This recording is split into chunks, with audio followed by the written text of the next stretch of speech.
Smith est le nom de famille le plus courant au Canada, au Royaume-Uni, aux États-Unis, en Australie et en Nouvelle-Zélande. Silva est le nom de famille le plus courant au Portugal, et une version de celui-ci, da Silva, au Brésil.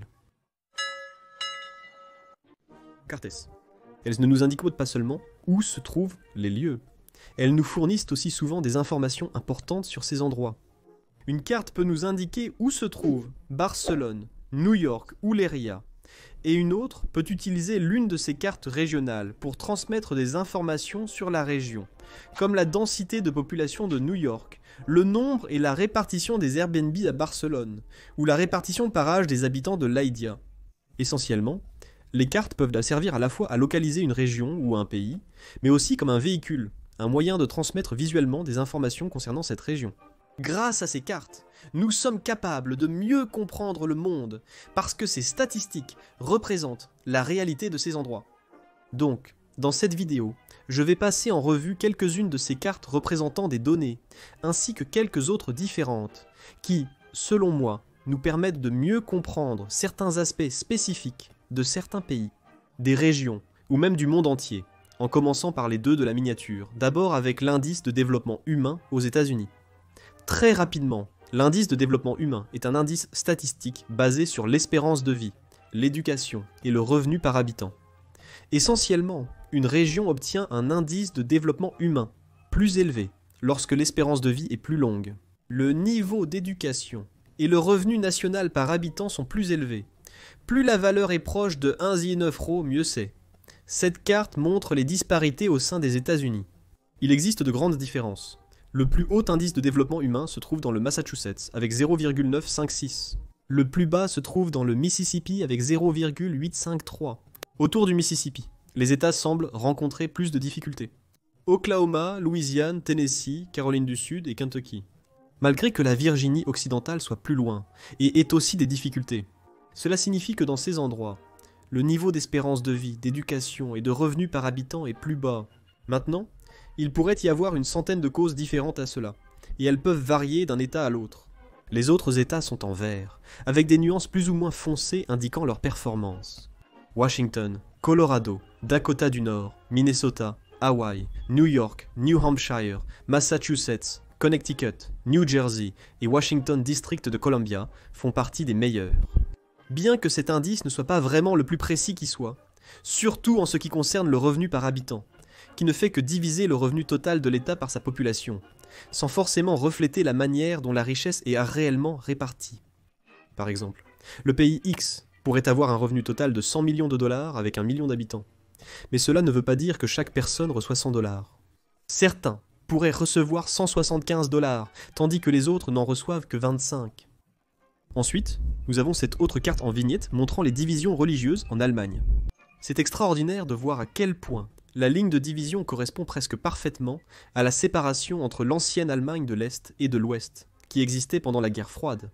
L'Allemagne de l'Est est en grande majorité non religieuse, et bien que le protestantisme et le catholicisme soient vraiment présents partout, il y a quelques concentrations plus fortes que nous pouvons souligner. Le Nord est clairement plus protestant et le Sud plus catholique. Cela est probablement dû au fait que l'Allemagne ne s'est unifiée que tardivement dans l'histoire, et que différents États ont gouverné ces terres avec indépendance ou du moins une certaine autonomie. La proximité de l'Ouest avec la France catholique a peut-être joué un rôle dans le fait qu'il soit resté catholique romain, tout comme la proximité du Sud avec l'Autriche. Lorsque nous regardons d'autres cartes statistiques concernant l'Allemagne, il est vraiment impressionnant de constater à quel point ces divisions, dont la plupart remontent à la guerre froide, mais certaines encore plus loin, jusqu'à l'Empire romain, ou le Saint-Empire romain germanique, sont encore perceptibles. Cela ne signifie pas nécessairement qu'elles sont une conséquence directe de ces époques, dans tous les cas, mais plutôt que la cause reste la même qu'à l'époque. Ensuite, nous avons une carte concernant le monde entier, bien qu'elle soit divisée en régions. Celle-ci montre le nom de famille, le plus courant dans chaque pays. Il les sépare par continent, mais aussi par type de nom, chaque couleur représentant un type d'origine différent. Le rouge paraît être le plus fréquent en nombre de pays d'origine ancestrale. Cependant, le sens exact n'est pas clair. Le bleu clair, qui correspond à une caractéristique personnelle, vient ensuite. L'occupation est en 3e position en orange, puis viennent les autres. Smith est le nom de famille le plus courant au Canada, au Royaume-Uni, aux États-Unis, en Australie et en Nouvelle-Zélande. Silva est le nom de famille le plus répandu au Portugal, et sa variante, da Silva, au Brésil. L'Italie partage également le nom de famille courant Rossi avec Monaco. Müller est le nom de famille le plus courant à la fois en Allemagne et en Suisse, et la Tchéquie et la Pologne ont des noms différents mais similaires, Novak et Novakova. Je ne suis pas sûr qu'il y ait un lien réel ou si c'est juste une coïncidence. En Corée, Kim est le nom le plus courant, et en Inde, Devi. Et c'est intéressant de voir comment certains endroits ont des noms de famille courants, qui sont peut-être encore une conséquence du colonialisme européen, comme c'est le cas avec Smith, dans toutes ces anciennes colonies britanniques. Au Timor-Leste, c'est Suars, un nom portugais, car c'était un territoire portugais, et au Sri Lanka c'est Pereira. Comme le nom portugais Pereira, les Portugais ont effectivement gouverné Ceylan, mais le lien direct n'est pas certain. Concentrons-nous sur un continent spécifique. Cette carte illustre le nombre moyen de jours pluvieux en Europe. Celle-ci n'est pas la meilleure en termes d'attrait graphique, car tout d'abord, elle présente les données ville par ville et non pays par pays. Cela rend la tâche impossible, ou du moins beaucoup plus difficile, surtout lorsque seules quelques villes sont représentées. Ainsi, la couleur ne permet pas vraiment de distinguer les régions. Tout ce que nous pouvons faire, c'est regarder les chiffres d'une manière similaire à celle d'une simple liste, mais cela transmet tout de même des informations intéressantes. On peut clairement voir qu'à mesure que l'on va plus au nord, il y a plus de pluie. Cependant, il y a des comparaisons intéressantes à faire. Le nord de l'Espagne est plus pluvieux que le sud de la France. Andorre dépasse le nombre de jours de pluie de Londres. Almeria a moins d'un mois de pluie par an. Et Barcelone, Lisbonne et Madrid n'ont qu'environ 2 mois chacune. Varsovie est étonnamment basse avec 93 jours, du moins comparé aux villes des pays voisins. Et Glasgow en Écosse semble être l'endroit le plus pluvieux de tout ceci. Revenons à une vue mondiale, voici cette carte sur le statut actuel de la conscription militaire dans le monde. Et ici, il est intéressant de voir comment les différentes régions varient. En bleu, les pays sans conscription obligatoire, donc sans service militaire obligatoire. Le jaune signifie limité, même si je ne suis pas sûr de ce que cela veut dire, ni où se situent ces limites. L'orange signifie que la conscription existe, mais qu'elle est prévue pour être abolie, sans préciser si ce qui existe actuellement est une conscription limitée ou totale. Et en rouge, ce sont les pays du monde qui obligent leur population à passer par une période de formation et ou de service militaire. Gardez à l'esprit que cela peut beaucoup varier au sein de chaque catégorie ou couleur principale. Par exemple, la Suisse a une conscription obligatoire, mais elle peut être civile, et elle dure 390 jours si vous la faites en tant que non-combattant, ou 245 jours si vous faites la conscription armée. Mais l'Autriche, qui est dans la même catégorie, fait les choses différemment. 9 mois si c'est civil, et 6 mois si c'est armé. Ceux-ci, ainsi que la Finlande et la Grèce, semblent être les seuls entièrement obligatoires en Europe, un statut qui est rare dans le monde entier, avec seulement quelques pays sur chaque continent qui l'appliquent et une forte concentration dans la région du Moyen-Orient. La Chine est en bleu, mais dans certains cas c'est obligatoire d'après mes vérifications. La majorité est heureusement en bleu, signe de paix et de liberté pour leurs citoyens. Cette carte illustre un affrontement entre les Néerlandais et l'un de leurs principaux adversaires. La mer représente la reconquête des terres par les Néerlandais au fil des siècles, commencée étonnamment tôt et montrant l'étendue des terres gagnées. Ils ont effectivement conquis des terres sur la mer pour agrandir leur pays. Aux alentours de 1300, le territoire des Pays-Bas avait cet aspect. Entre 1500 et 1700, il avait déjà augmenté de manière significative et entre 1700 et 1900, cela a encore augmenté.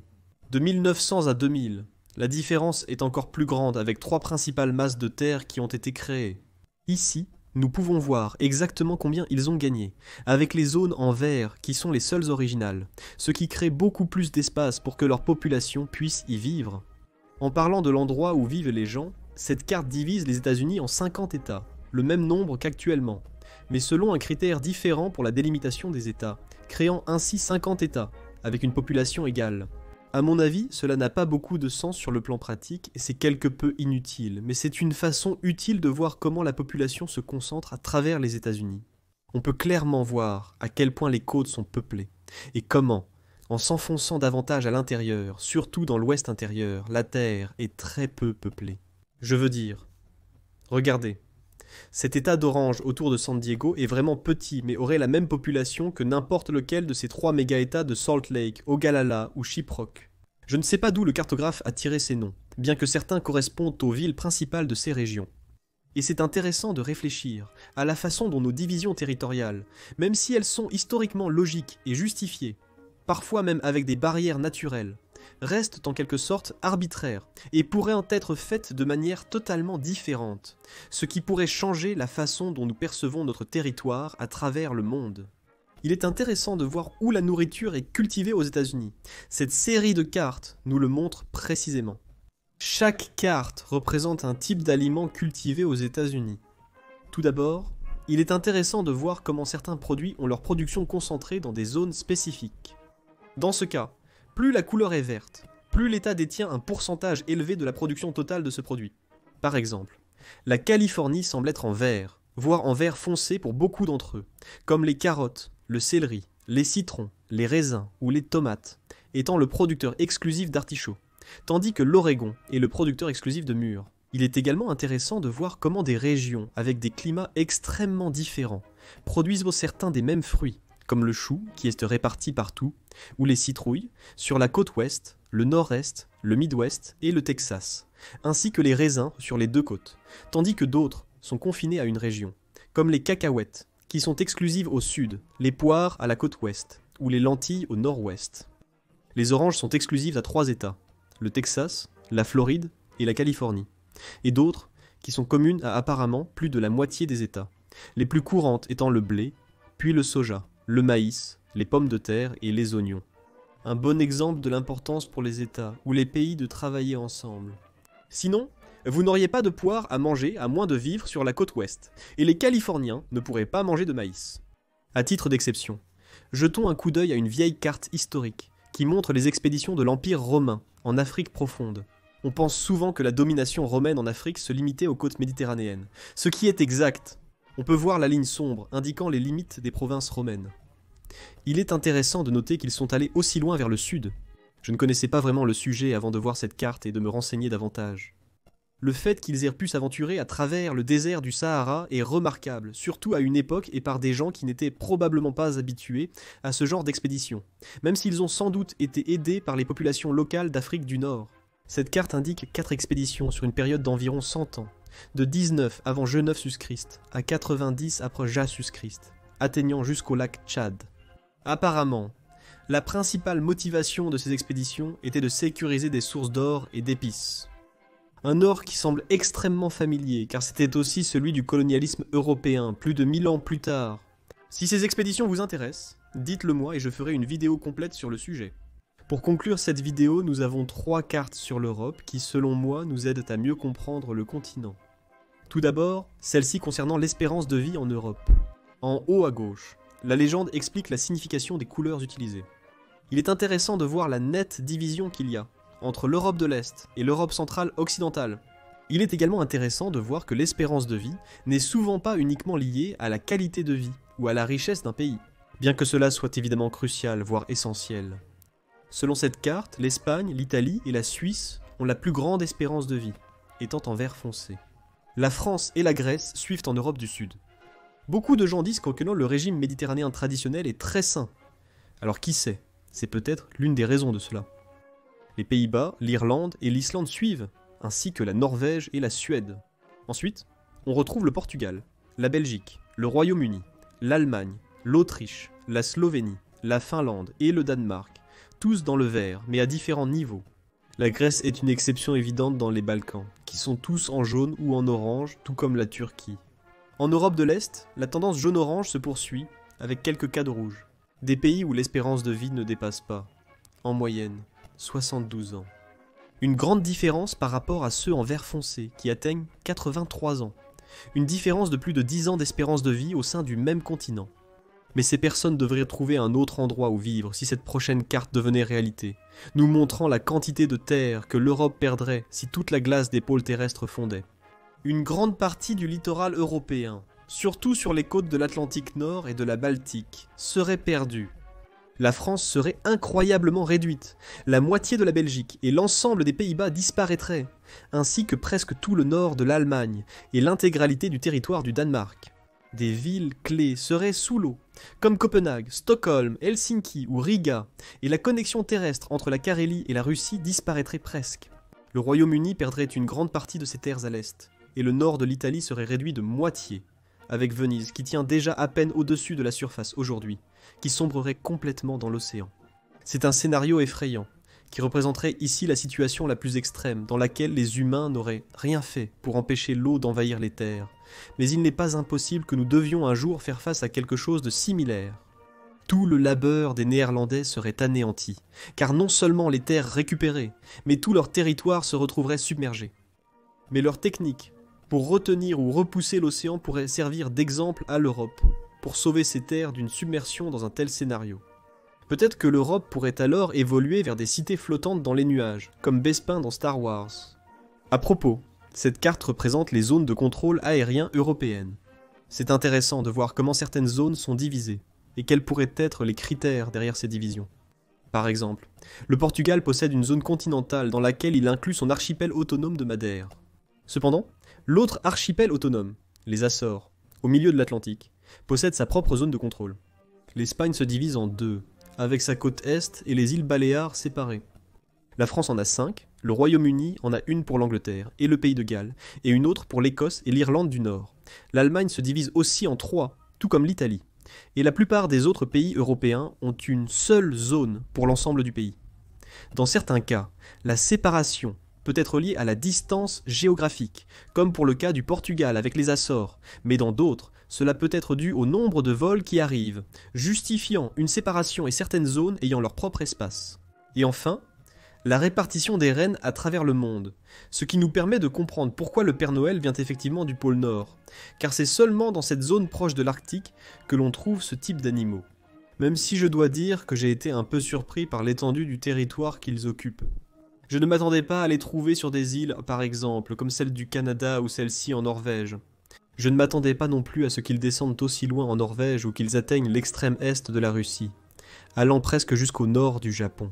J'ignorais aussi qu'ils existaient au Groenland ou à Terre-Neuve. Voilà donc quelques-unes des cartes qui, selon moi, nous aident à mieux comprendre le monde grâce aux informations qu'elles transmettent et au contexte qu'elles offrent pour ces régions ou ces pays. Non seulement les cartes nous montrent où se trouve un endroit et à quoi ressemble son image géographique, mais elles nous fournissent aussi des informations à leur sujet sous un certain aspect.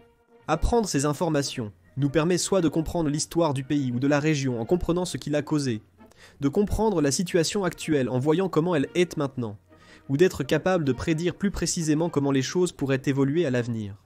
Il existe une infinité de cartes comme celle-ci que je pourrais utiliser dans des vidéos, car de nombreuses statistiques sont mieux représentées sur des cartes. Si cette vidéo est bien accueillie, je pourrais faire d'autres vidéos similaires avec des cartes supplémentaires qui nous apprennent des informations importantes ou intéressantes sur le monde. Merci d'avoir regardé. Abonnez-vous si vous le souhaitez. Si vous avez des suggestions de cartes pour une deuxième partie, faites-le moi savoir dans les commentaires.